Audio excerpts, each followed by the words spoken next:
Welcome to Introduction to Gambling Disorder, a public awareness workshop brought to you in partnership between Nycasa Behavioral Health Services and your local library, Rotary, or social service organization.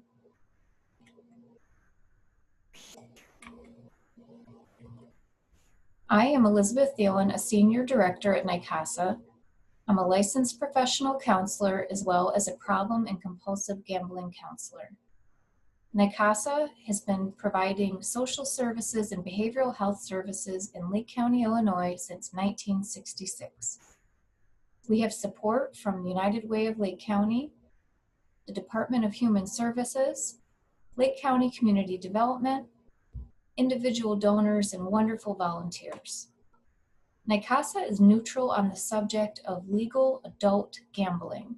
We don't believe it's either good or bad, but we are not neutral on the subject of problem gambling, which is known to hurt individuals, families, and communities. To make sure we're all on the same page, I will be going through the definition of gambling with you. It is risking money on an event for which the outcome is unknown in the hopes of winning more money. Sometimes it's something of value rather than money. And the key components of this definition are an element of risk, some sort of currency or valuable item, an unknown outcome, and the goal of winning. What gambling is not necessarily playing cards or games for no stakes. It is not necessarily bad, and it is not the same thing as problem gambling, which we will get into shortly. If you think about examples of gambling, you might consider casino games like craps, poker, blackjack, roulette. You might realize that games like lottery and bingo are also gambling, slot machines, horse racing, as well as off-track betting. And if you ask yourself, is the stock market gambling, is engaging or investing in the stock market gambling, it actually does meet the technical definition of gambling. There are a lot of nearby gambling opportunities in and close by Lake County, including a nearby casino and horse track, as well as bingo, lottery, online gambling, video slots and poker, sports betting, and a casino that is slated to come to Waukegan, Illinois.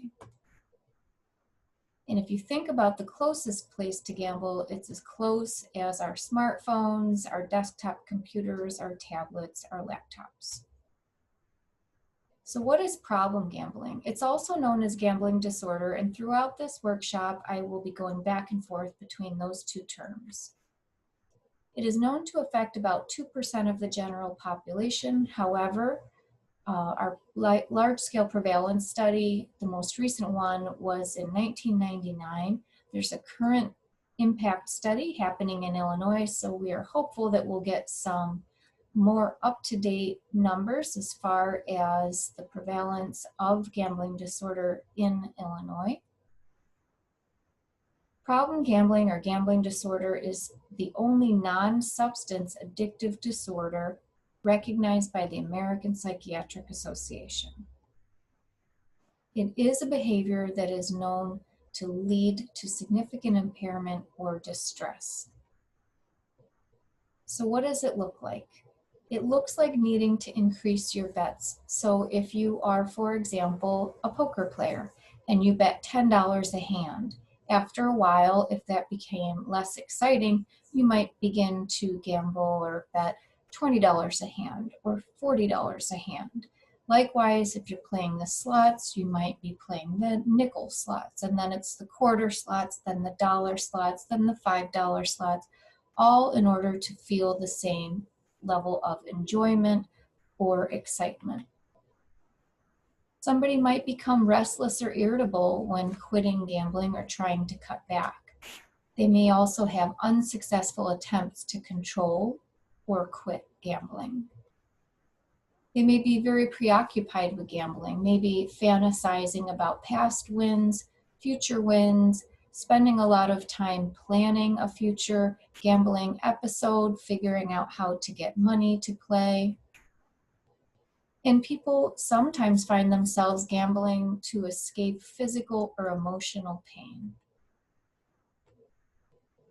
It also looks like chasing losses. So this means you gamble and you lose, and instead of cutting your losses, you return later that day, return the next day, return the very next paycheck in order to try to win back what you've lost. Unfortunately, that can often lead to greater losses and then more chasing. Sometimes individuals will hide the extent of their gambling or hide that they are gambling at all. So they might say they are going to hang out with some friends, but they're actually going to gamble. Or they might come back from an evening of gambling and say that they broke even or even that they won when they actually, in fact, lost money gambling. Their gambling may be adversely affecting their work, their relationships, their schooling, and these can be quite serious. So imagine that you had been spending a lot of time and money gambling. You had significant gambling losses. You were trying to figure out how to pay your bills. Possibly you were up late gambling, or you couldn't sleep due to all the worries that you have, or maybe you even had to take on a second or third job to try to make ends meet due to gambling losses. You could imagine that might affect your work a little bit.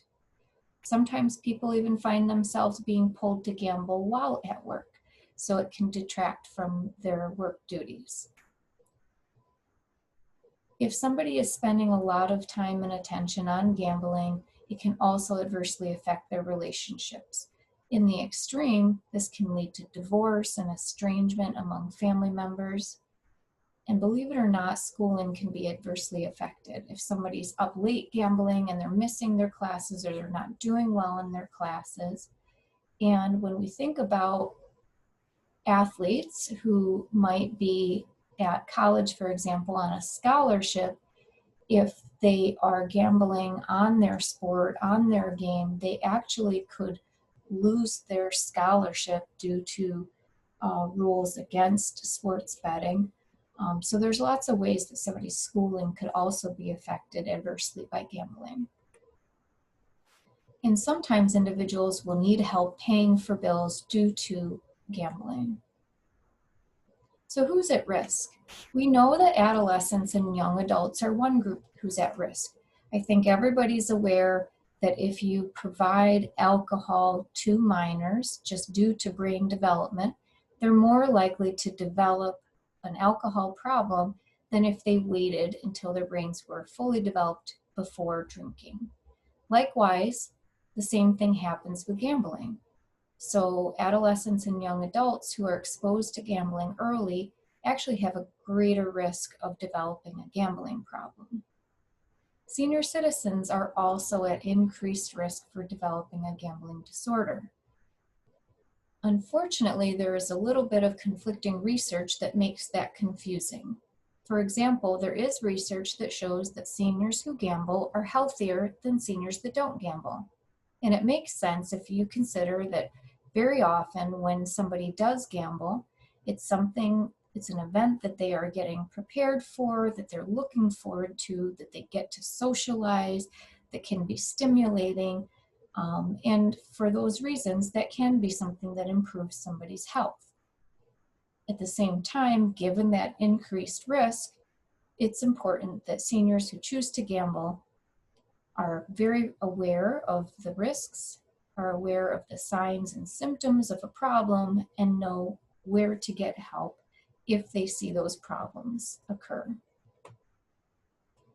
People with substance use or mental health conditions can also be at increased risk, as well as people with a family history of substance use or mental health conditions. Military and veterans are also at increased risk, as are athletes. And some ethnic backgrounds also have an increased risk for developing gambling disorder if they choose to gamble. A lot of people can ask themselves, I can't even imagine how this could happen. How could somebody gamble in that way? Well, there are a lot of factors in just the way that we as human beings are made up that can lead to gambling becoming disordered. And we'll talk about some of them related to memory, how our brains work, something called the Nearmiss Effect, Operant Conditioning and Classical Conditioning, as well as something called risk aversion. So memory and gambling, this is very interesting. One of the symptoms of a potential gambling problem is hiding the extent of your gambling. I mentioned that earlier. So if somebody came home, as in the example I shared, and they said, hey, I did great out at the casino or at the track, but in reality they had lost, this would be an example of somebody hiding the amount that they bet. So maybe they went with $200 and they came home with $200. What they're failing to share is the 3 times that they went to the cash machine and took out cash advances on their credit card or from their account. But that's very different than some phenomenon that we are aware of from very interesting research on memory. So there's something called saliency, and it is something where if something's very meaningful to you, you are more likely to remember it clearer and longer than things that are not salient. And the research has shown that wins are more salient than losses. So for that reason, if you asked somebody who gambles, are you up, down, or even? They are very likely to think, even if it's not true, that they are up or at least even. And in this case, they're not actually lying or hiding their gambling. Over time, this is just how our memories work. We're going to remember wins longer and more clearly than we're going to remember losses. And for that reason, we have to remember that we often can think we're doing better than we are. And one of the responsible gambling strategies that we'll talk about later will try to combat this phenomenon. Brain imaging studies actually do show that there are areas of the brain that are excited, for example, when somebody uses cocaine. So there's some images that show a cocaine user using or anticipating cocaine use and the parts of the brain that are activated. Brain imaging research shows that somebody who has a gambling disorder anticipating gambling will have very similar activation in those areas of the brain. So we're seeing that the brain is actually perceiving gambling much in the way that it experiences substance use. Another interesting finding of brain imaging is that just like with somebody with an addiction to cocaine, those with a gambling disorder can have lower activation in areas of the brain related to judgment and motivation. There's something called the near-miss effect that can also affect how we gamble and maybe contribute to gambling in a disordered way. So I've got an image on the screen here of kind of an old school slot machine. And if you ever played them or saw them on a movie or a show, you would put the money in and pull the handle and the dials would turn and they would settle on either numbers or, often it's cherries or gold bars. And in this picture, we've got 777 coming up. But very often, you're not going to have that win, and so you might have 778 or 770. But if in that third section there, we had a 7 kind of peeking out from the top, that's what's called a near miss. That means you almost won. And research shows that almost winning is very, very stimulating to our brains. In some cases, it's more stimulating than winning. And for that reason, when you almost win, when there's that near miss, people can begin to play more intensely. And if you take a look at what current slot machines look like, very often they might have multiple windows of play. So on one pull, there could be more opportunities for a near miss. So this is just something that's important for players to be aware of because there can be features built into the game that contribute to gambling in a way that might be more intense than you intended. For those of you who are interested in psychology research, there's something called operant conditioning, which talks about how behavior is affected by the consequences, what happens right after a behavior. So in this example, if you imagined a rat being in a little cage with a lever that if they press that lever, a pellet of food comes out, or a pellet of food does not come out. So what happens and how often it happens will affect whether or not that rat continues to press that lever.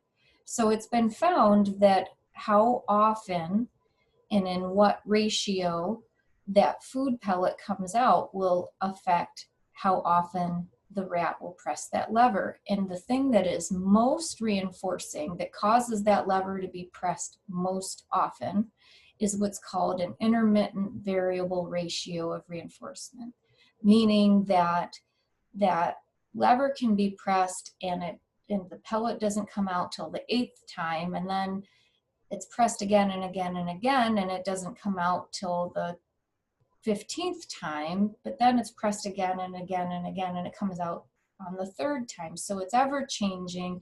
It can't be predicted. That is extremely reinforcing to our brains.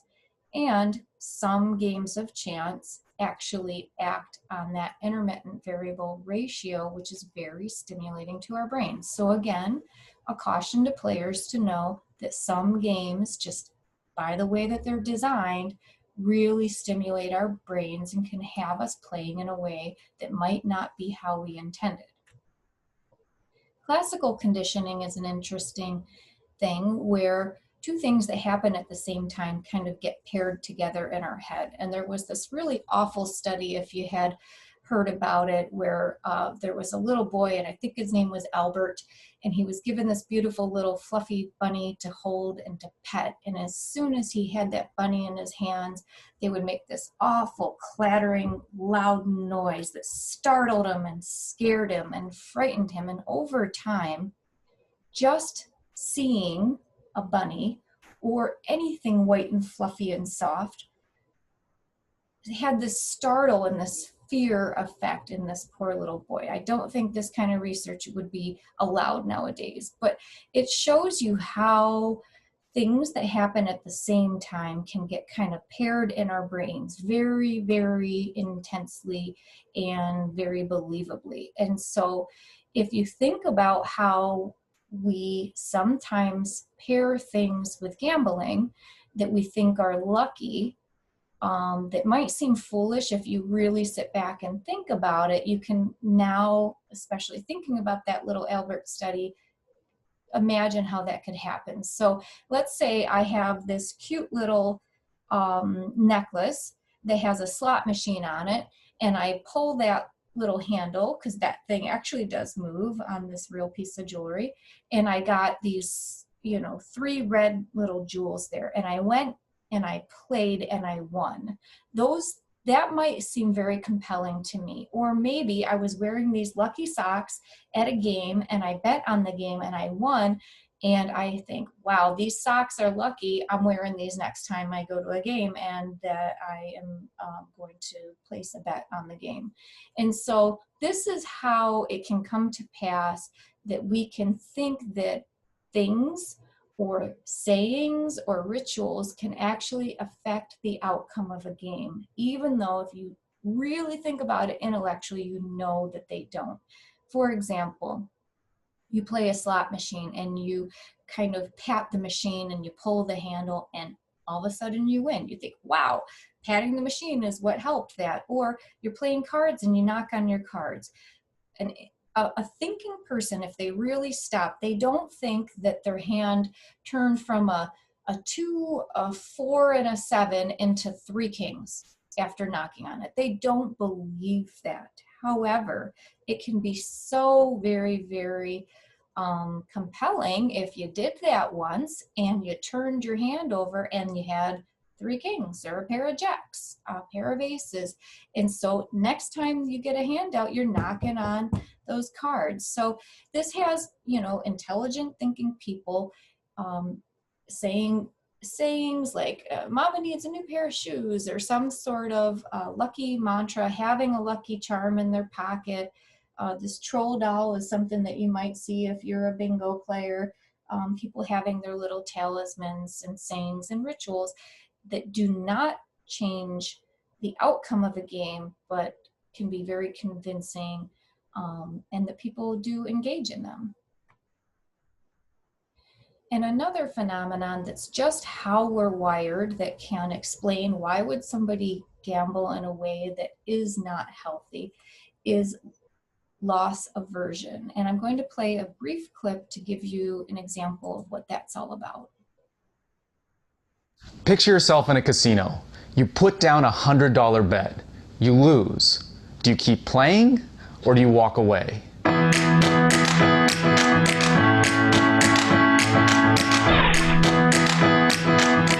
In most people, the part of your brain that tells you to keep playing is stronger than the part of your brain that lets you walk away. Don't believe me? There's a city in the middle of the desert that was built because people have a hard time walking away after they lose. So why is there such a strong urge to keep throwing money on the table after a loss? It's because deep inside of our brains, there's something very powerful called loss aversion. Basically, our brains hate pain. It doesn't matter if it's physical pain, emotional pain, or the pain of losing something like money. Our brains will do whatever they can to not have us experience the feeling of pain. Many times, this is great. It protects us, it's helped our ancestors, it allows us to survive. But there are times in our modern life where our brain is trying to protect us, but it's really hurting us. Let me give you a silly example. Do you have a shirt or a sweater that you will never wear again, but every time you go to your closet to throw it away, you just can't do it? That's loss aversion. Believe it or not, getting rid of that shirt or sweater is going to cause you some sort of pain in your brain. And your brain decides instead to leave that shirt in your closet to save you from experiencing that pain. So something similar is happening when we're playing blackjack and we throw more money on the table after a loss. Our brain hates that feeling of pain associated with losing, and our brain wants us to win as soon as possible, so we minimize the time we're experiencing that painful loss. Loss aversion can get serious. People can stay in bad relationships because they're afraid of the pain of the breakup, or people can hold on to losing stocks or bad investments for the fear of letting go. So the next time you find yourself at the blackjack table, clearing out your closet, or making some big life decision, ask yourself, am I making the best decision, or is my brain protecting me from pain, which could end up hurting me in the long run? Thanks for watching A Dose of Science, and I, for one, think I made at least one very bad decision today.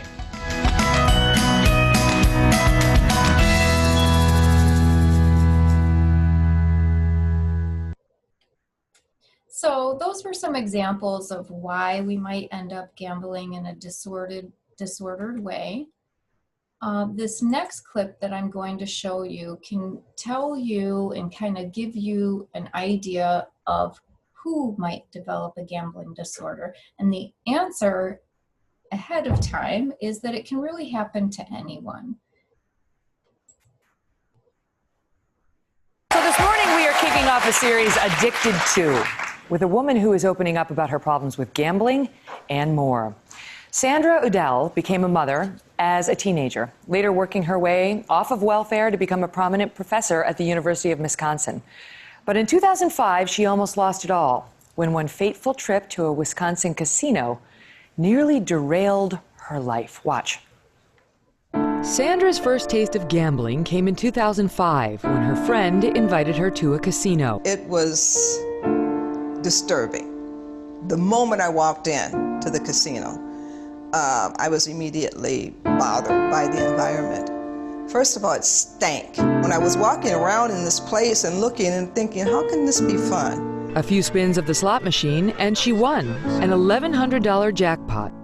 It out, crisp $100 bills into my hand. I wanted to go back. So now I have to have a reason to go back.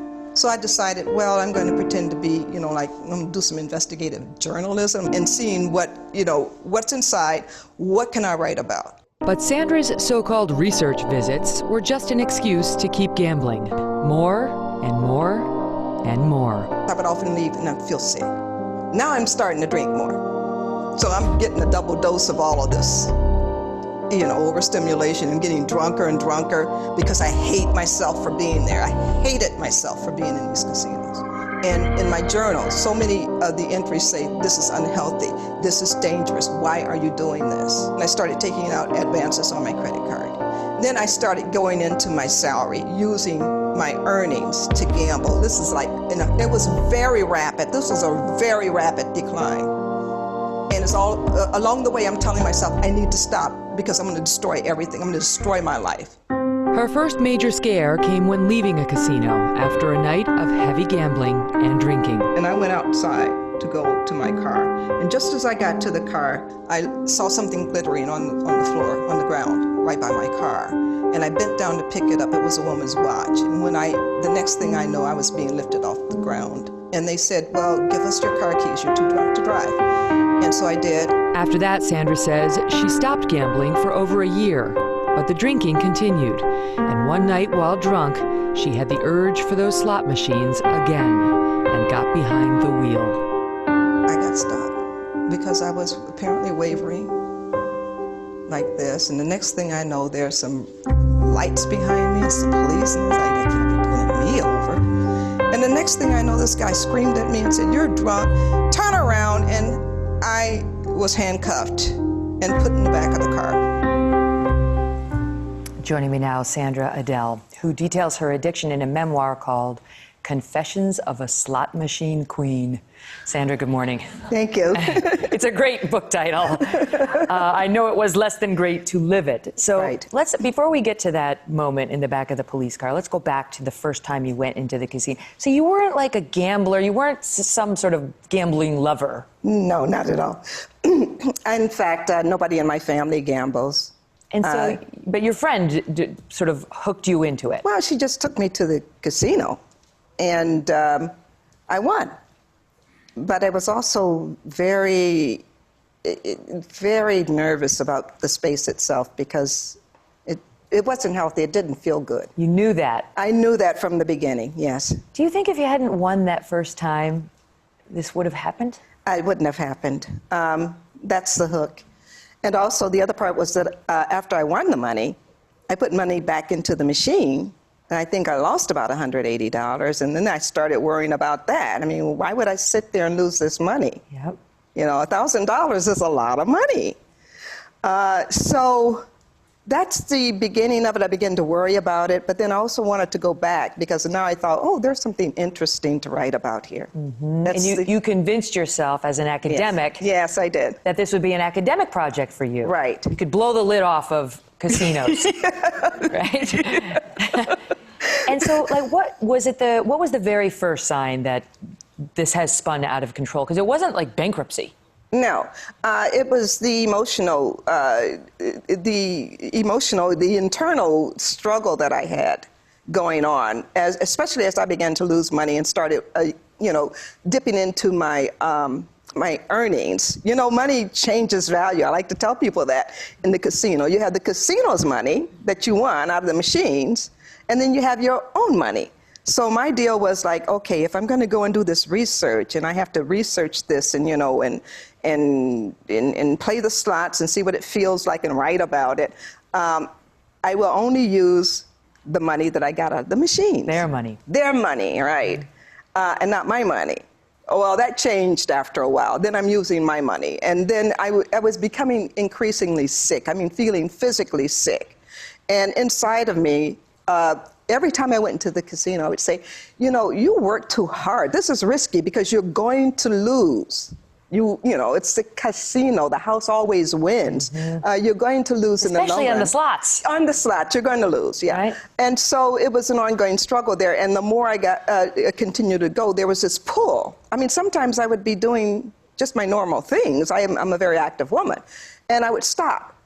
and go to the casino. And it was like, this is not making sense.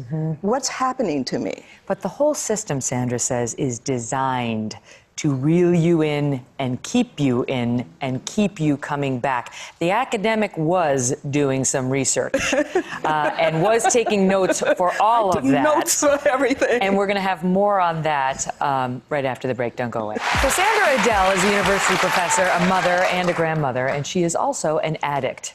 Today, she's sober and sharing her story as written in Confessions of a Slot Machine Queen with the hope of helping others.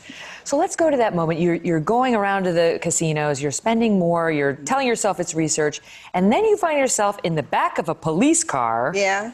Was that the aha moment for you? That was the second aha moment. The first one... There were a couple.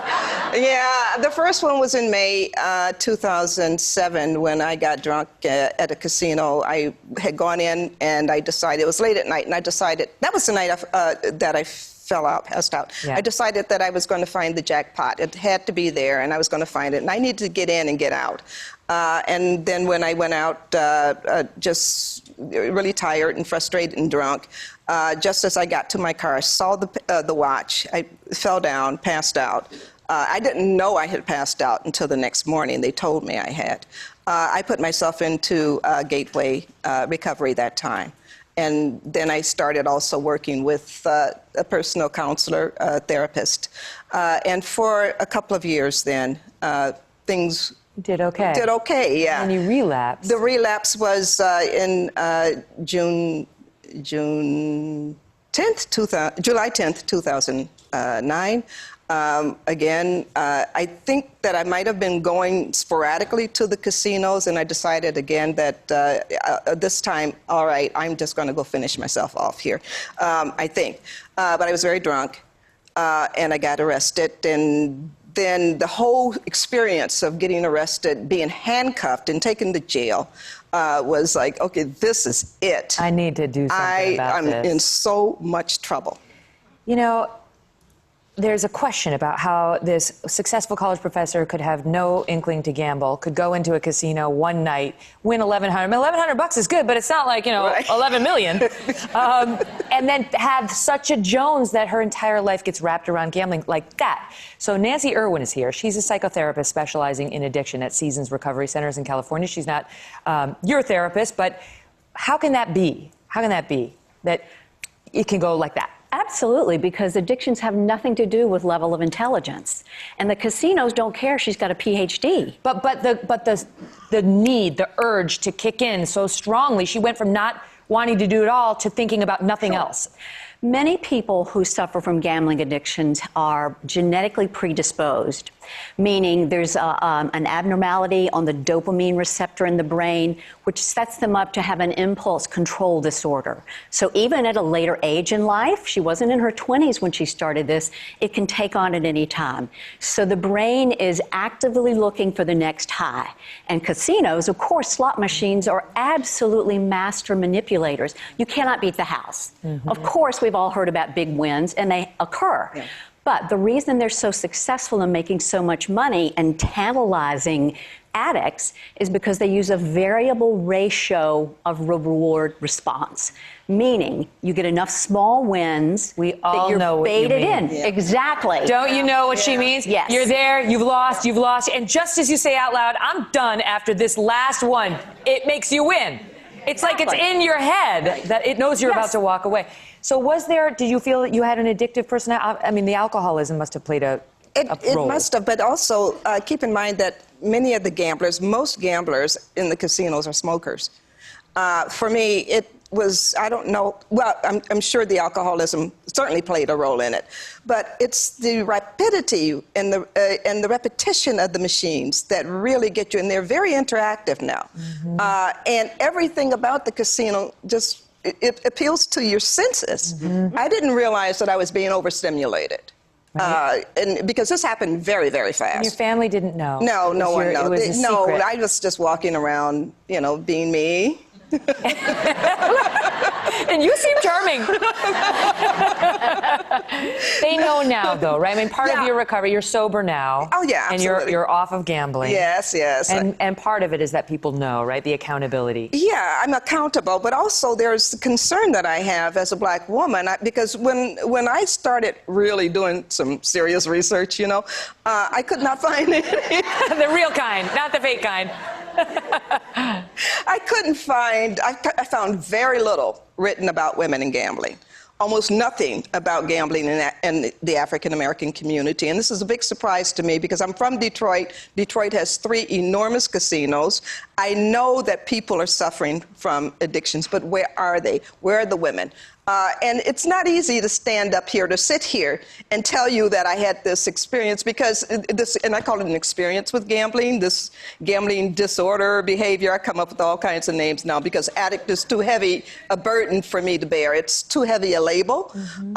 So I'm finding other ways to express it. And I'm wondering if we take the word addict out of this, would more women come forth and say, look, this is disordered behavior, and I need help with it, and I need to find a place to go. Where are they going? I've heard a lot of people who struggle with alcohol say, I'm not an addict, but I'm an abuser. Yeah. And I think a lot of people feel more comfortable saying that. And that could be a first step if you are somebody who's struggling with this issue right now and feel, as Sandra does, that you don't like that word. The point is to get well and to save yourself from an environment that can be overstimulating and titillating in a way that could, for some, be potentially dangerous. Sandra, thank you so much. Highly recommend the book. Thank you as well, Nancy. If you want more information and if you'd like help, if you are or fear that you're becoming addicted to gambling, you can get it. We've posted it all for you at today.com/Megan Today. Hello, Today fans. Thanks for checking out our YouTube channel. I hope that clip was interesting for you. It's very interesting for me for lots of reasons, and I could talk about it for quite a long time. One of the things that I really take away from that is the importance of the language that we use. As you learned a little earlier, there's all sorts of reasons that most of us are unaware of that something that starts out as fun or recreational can spiral out of control very quickly, just kind of based on how we're wired and how the games are designed. And for that reason, using language like the word addict, as Dr. Adele mentioned there, not necessarily reflective of the person and the experience that they have, and in some ways could actually shame people from being able to just take a look at what's happening and do something about it. So I hope that serves as kind of a caution for all of us to think about how do we describe the findings that we're having, that some people, when they gamble, can have some consequences that are unintended, and in a way that kind of helps support people being careful and getting help when they need it. So very interesting there, and a good example of how this can really just happen to anybody. So if you think about everything that we've talked about so far, how do you think that problem gambling can hurt people, families, and communities? Well, it can definitely lead to debt and bankruptcy among individuals. The amount that somebody can gamble is basically unlimited.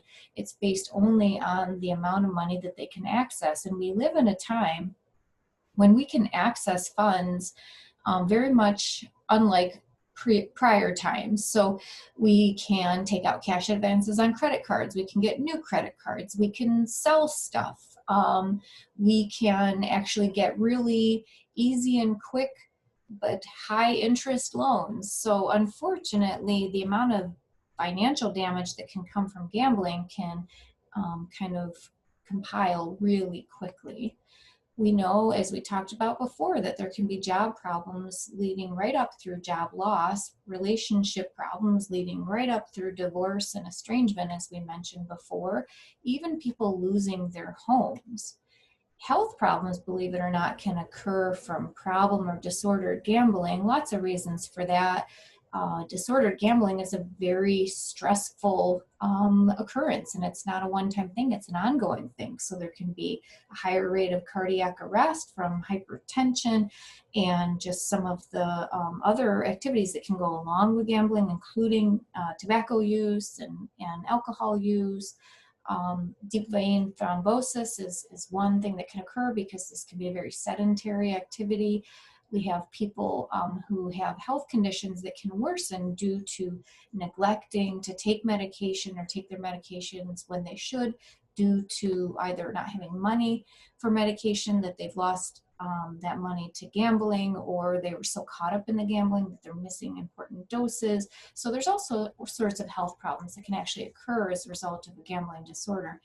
And we can actually have legal involvement. Believe it or not, about half of people who develop a gambling disorder will commit some sort of crime as a result of that gambling disorder. And these are usually low-level misdemeanor offenses, but the seriousness of the crime can actually increase with the severity of the disorder. And another reason to really help people to look at this seriously and get help as early on as possible. And then right up through suicide. People with gambling disorder actually attempt suicide at a rate higher than any other addictive disorder. And there are lots of different reasons for that. And some of our other workshops will go into that in greater depth. But just to touch on a few, as mentioned, the financial impact of gambling disorder can be astounding, and people can feel like there's just absolutely no way that they can come out from underneath the amount of debt that they have accrued in a short amount of time. Additionally, there's not a good wide-scale understanding of gambling disorder as an actual thing that there is help for and that makes sense, that unfortunately happens to people. We've done a great job educating people and helping people to understand that other types of addictions can happen and that there's help available. We haven't done as good of a job of making sure people know that the risks related to gambling and the help that's available. So just getting the word out about this can actually save lives. And gambling is all around us. We talked about all the different types of gambling that is available to us. And if you had to take a guess at how many places there are to make a bet legally in Illinois, this is kind of a trick question. We usually have people answering between 43,000 and 80,000, and they're both right, because prior to the most recent large-scale expansion of gambling in Illinois, which happened or went into effect January 1st of 2020, there were about 43,000 places in Illinois to make a bet legally, and the expansion bill did pave the way for up to 80,000 different locations. And even if you don't gamble, it's important that you know about this, because you might care about or know somebody who does gamble, and you could be affected by someone's gambling. There's a ratio here, 1 to 8. And that is related to research that shows for every person with a gambling disorder, there are about 8 people significantly impacted by that person's gambling. Obviously, you've got spouses and children and parents, but also coworkers and neighbors. And so there are a lot of people that are adversely affected, so you don't even have to gamble to be concerned about gambling. So anybody who does choose to gamble should really know, how do I try to keep it safe? Well, we want to make sure that we see the cost of gambling as the price for recreation. So I don't go into a movie theater thinking I'm going to come out with more money than I went in with. I know that there's the ticket and the popcorn and the milk duds and all of that, and that's going to cost me money, and that's what I'm accepting as the cost for that entertainment for the evening. Likewise, the cost of gambling really needs to be seen as the price for that type of recreation on that event, and something that's actually budgeted for. And it's important that people play with their own money, not money that they borrow from other people, not money that they need for bills or for savings, and not borrowing from your own self, which is what credit is. So not using money that you haven't even earned yet. Setting limits and sticking to them is so important. And that's both a dollar limit and a time limit, because one of the things that I didn't really touch on is that when somebody does gamble, especially if they're gambling in a disordered way, a significant amount of time can go by without that person even knowing it. And so if somebody does choose to gamble, it's important that they go into that gambling event saying, I got 50 bucks or 20 bucks or 100 bucks or whatever that person's personal limit is. That's what I'm playing with. And when it's gone, it's gone. I don't care if it's gone in 5 minutes or an hour. When it's gone, I'm gone. And likewise with time, if it's, I have an hour that I want to spend here or 2 hours, once that time hits, whether you're up, down, or even, it's time to leave. Those are two ways to try to keep it safe. Quit when you lose. So if you lose, realize this is kind of how the game works and walk away. Don't go back for a while. And also quit when you win, because sometimes people win. Okay, if people didn't win, sometimes people would probably not gamble, but sometimes you win. But unfortunately, just like we saw in that clip with Dr. Adele, very often people will play it back because they feel lucky. They feel like they're on a hot streak. And they keep playing, and then they play it all back and they lose it. And then guess what they're doing? They're chasing losses. And then not gambling to cope. We know that throwing back a tumbler of liquor is not a healthy way to cope with personal or physical pain. Likewise, gambling is not a healthy way to cope with physical or emotional pain. And not mixing gambling with alcohol. We know that alcohol is a disinhibitor. It affects judgment. And what is more important when you are gambling than having good judgment and having good memory and remembering what your limits were, what your goals were, what you intended to do with the money that you have worked hard for. So we know that mixing alcohol with gambling is not a good idea. And unfortunately, alcohol and gambling are often paired because they're in close proximity whenever there is a place that you can gamble. So don't take them being available in the same place as meaning that you're supposed to do those things together, because it's really a good idea to keep that separate. And then knowing the signs of a problem, which we've already talked about, and getting help if they occur.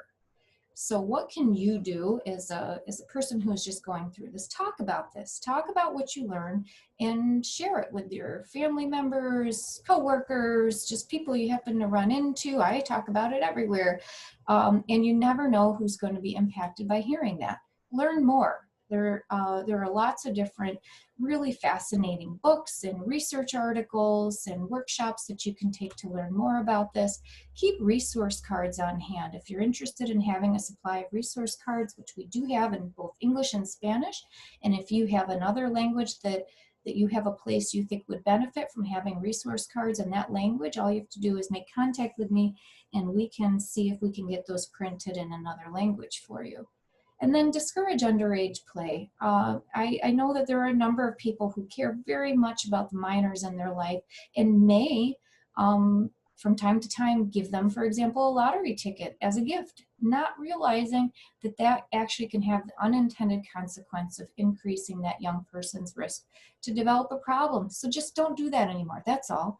Nobody intends to harm the children that they love by giving them a lottery ticket, but now that we know, we can do better and know the resources that are available for those who might need help. Nycasa does provide free counseling for anybody who's concerned about their gambling or that of a loved one, and it is offered at no cost regardless of income, because believe it or not, you can make 6 figures and not have fuel in your gas tank and not have food in your refrigerator and not be able to make your rent or mortgage payment due to the financial impact of gambling disorder. So whether you have no income or a large income, our gambling services are available at no cost to participants. We do offer those services in English and Spanish, and then if there are other languages that are required, we will arrange for a translator at no cost to the participant. We do offer group, individual, and family counseling, as well as supplemental materials and programs that can help. Some of those things include the voluntary self-exclusion program. We can help people register for that. That's basically a program where somebody will opt out of participating in casino, gambling, or sports betting. There is also a self-exclusion program through the lottery that we could help somebody to register for. We have smoking cessation materials that we will provide at no cost to our clients, because there is actually a strong connection between tobacco use and a person's ability to quit gambling. We have free workbooks that the participants can take home with them and continue the work that they're doing in between sessions, as well as books that can help to understand what has happened to you and how this looks and how it works. And then there's also a program that does block gambling on any device, whether it be a cell phone, a tablet, a desktop computer. We will pay for that program for a full year for any client who is in treatment for gambling disorder and who thinks that that would be helpful for them. That does also block online trading. And then we will provide other assistance as needed based on the needs of our clients. There is a statewide helpline, and it's easy to remember. It's 1-800-GAMBLER. So anywhere in Illinois, people can call that number and get connected to support and treatment all around them. And that helpline staff can also be reached at weknowthefeeling.org. There's a live chat function on that site. In Lake County, 211 is a great 24/7 resource also that is available also at 211lakecounty.org. Gamblers Anonymous is a 12-step support program. GAChicago.org is a great place to go to learn about current meetings. Now, during COVID, we know that in-person meetings have been greatly impacted, but they are happening, particularly by Zoom right now and some phone meetings. So going to the GAChicago.org website will help somebody find out what the current meeting schedule looks like, or calling 888-548-2790. And Gamma Non is a 12-step support program for those who care about somebody affected by gambling disorder, much like Al-Anon or Alateen. And GammaNonChicago.org is the website for that, and the phone number is 708-802-0105. There is something called the Illinois Problem Gambling Registry, and please don't be thrown by this name. All this is a place that you can put your email address in, and you will get a monthly email that keeps you up to date on resources for problem gambling. I'm on that list. More people need to be on that list so you can keep on top of what's available. As new resources become available, they'll come out in that email. And somebody can get on that by going to the Illinois Gaming Board website at igb.illinois.gov/PGR/ or call 877-YOU-QUIT. And then us. Nycasa is a great resource for anybody who wants to learn more. We will provide free workshops tailored to the interests of your group, whether it's teens in gambling, military and veterans in gambling, athletes in gambling, gambling and senior citizens. We will make sure that the material is of interest to you, and we will provide that by Zoom or in person in small groups, wherever we can do that in a safe way. And again, as I mentioned, we have free counseling for gambling. We can be contacted at gamblingservices@nycasa.org or at the main number 847-546-6450. And please don't forget your local library. Libraries have all sorts of information, workshops, and activities. It's a wonderful resource hub, and including digital resources where people are kind of stuck home or maybe feeling very isolated and disconnected. There are digital lending libraries and all sorts of things that are available right from the comfort and safety of your own home. And if you don't know how to connect with your local library, you can go to the website usa.gov/libraries. There are some libraries locally that even have 3D printing available and computers available for people who don't have them at home. So all sorts of resources. We highly recommend that people check that out and keep on top of what's available locally for them for free at their local library. I thank you so much for your participation. I hope that you will reach out if you have more questions, if you want to organize a free workshop for your group. I'm going to start my video because I did not kind of show myself during this presentation, but I wanted to share that we have all sorts of giveaways. So if you do a workshop, we could even mail some giveaways for you and your group or drop them off. And when I talked about responsible gambling strategies that we could help people who choose to gamble to try to come up with a plan to keep it safe, one of the things that we can do to combat those memory problems that can come up with how we remember our wins and losses is to do something like, oh, let me see if my screen will let me show you this, use a gambling logbook. Nope, this isn't going to work. Okay, with my virtual background, this is not going to work. But we have these logbooks, there it is, that will allow somebody to really put down the dates that they've gambled, how much they've lost, how much they've won, and that they can tally it from time to time and see how they're actually doing rather than rely on their faulty memories to determine how they're doing. So we are a resource, whether you're somebody who wants to try to keep it safe, if you're somebody who realized that you need to quit, we're here for you. Please do reach out. Again, 847-546-6450. You could email us at gamblingservices@nycasa.org. We really look forward to hearing from you, hearing your feedback, and hearing what else you would like to learn about, and hope that you are staying safe and healthy. And have a wonderful day. Thank you for sitting in on this workshop.